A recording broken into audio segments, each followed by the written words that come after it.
ஜம்மு காஷ்மீருக்கான சிறப்பு அந்தஸ்து நீக்கப்பட்டு அந்த மாநிலம் 2 யூனியன் பிரதேசங்களாக பிரிக்கப்பட்ட பிறகு முதன்முறையாக அங்கு சட்டமன்ற தேர்தல் நடைபெற்று வருவதால் பதற்றமும் எதிர்பார்ப்பும் கூடியிருக்கிறது. முதற்கட்ட தேர்தல் முடிந்திருக்கும் நிலையில் செப்டம்பர் 25 மற்றும் அக்டோபர் 1 அன்று மீதமிருக்கும் 2 கட்டங்களும் முடிந்து அக்டோபர் 8 அன்று முடிவுகள் வெளியாகும் என்று சொல்லப்பட்டிருக்கிறது. இந்த தேர்தலில் என்டிஏ கூட்டணிக்கும் இந்தியா கூட்டணிக்கும் கடும் போட்டி நிலவக்கூடும் என்று எதிர்பார்க்கப்படுகிறது. களம் இந்தியா கூட்டணிக்கு ஆதரவாக இருப்பதாக சொல்லப்பட்டாலும் பாஜகவை அப்படி குறைத்து மதிப்பிட்டு விட முடியாது என்று சொல்கின்றனர் அரசியல் விமர்சகர்கள். பாஜக இந்த தேர்தலை எப்படி அணுகி வருகிறது என்பதே இப்போது அதிக கவனத்தை பெற்றிருக்கிறது. பாஜக இதுவரை ஒரு முறை கூட ஜம்மு காஷ்மீரில் தனியாக ஆட்சி அமைத்தது இல்லை என்பதும் குறிப்பிடத்தக்கது. 2014க்கு பிறகு இந்தியாவில் அசைக்க முடியாத சக்தியாக பாஜக உருவெடுத்திருந்த போதிலும் ஒரு சில பகுதிகளையும் மாநிலங்களையும் இன்று வரை பாஜகவால் கட்டுப்பாட்டுக்குள் கொண்டு வர முடியவில்லை. தென்னிந்தியாவில் தமிழ்நாடு எப்படியோ அப்படிதான் வட இந்தியாவில் காஷ்மீர் பள்ளத்தாக்கு பகுதி இருந்து வருகிறது. கடந்த கால தேர்தல் வரலாற்றில் ஜம்மு பகுதியில் பாஜக வெற்றி கொடி நாட்டியிருந்தாலும் காஷ்மீரில் பாஜகவால் கால் கூட பதிக்க முடியாத நிலையே ஏற்பட்டது. இத்தனை ஆண்டுகள் கழித்தும் இன்றும் காஷ்மீரில் அதே நிலைதான் தொடர்கிறது. ஜம்மு பகுதியில் இந்துக்கள் பெரும்பான்மையாகவும் காஷ்மீர் பகுதியில் முஸ்லிம்கள் பெரும்பான்மையாகவும் இருக்கிறார்கள். இதனால் ஜம்முவில் வெற்றி பெற முடிந்தாலும் காஷ்மீரில் பாஜகவிற்கு சோதனை காலமாகவே இன்றளவும் இருந்து வருகிறது.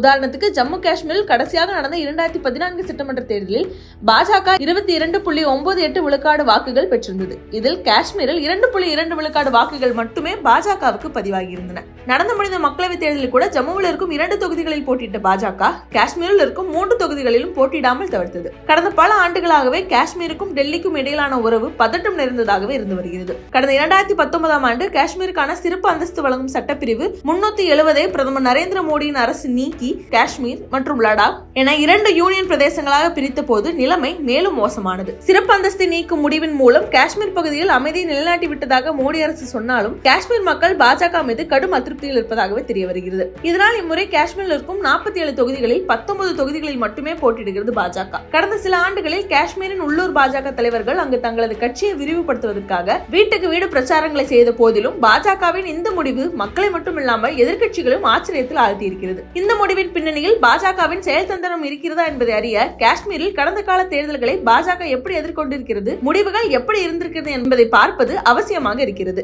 பாஜக தொடங்கப்பட்ட காலத்திலிருந்தே ஜம்மு பகுதியை அணுகிய முறையும் காஷ்மீர் பகுதியை அணுகிய முறையும் வேறு வேறாக தான் இருந்திருக்கிறது. கட்சி தொடங்கப்பட்ட பிறகு 1983ஆம் ஆண்டு ஜம்மு காஷ்மீர் நடந்த முதல் தேர்தலில் ஜம்முவில் 24 தொகுதிகளில் போட்டியிட்ட பாஜக காஷ்மீரில் 3 தொகுதிகளில் மட்டுமே போட்டியிட்டது. இந்த முறையே இன்று வரையிலும் தொடர்ந்து வருகிறது. ஜம்முவில் முதல் தேர்தலிலேயே 8 விழுக்காடு வாக்குகளை பெற்றிருந்தது பாஜக.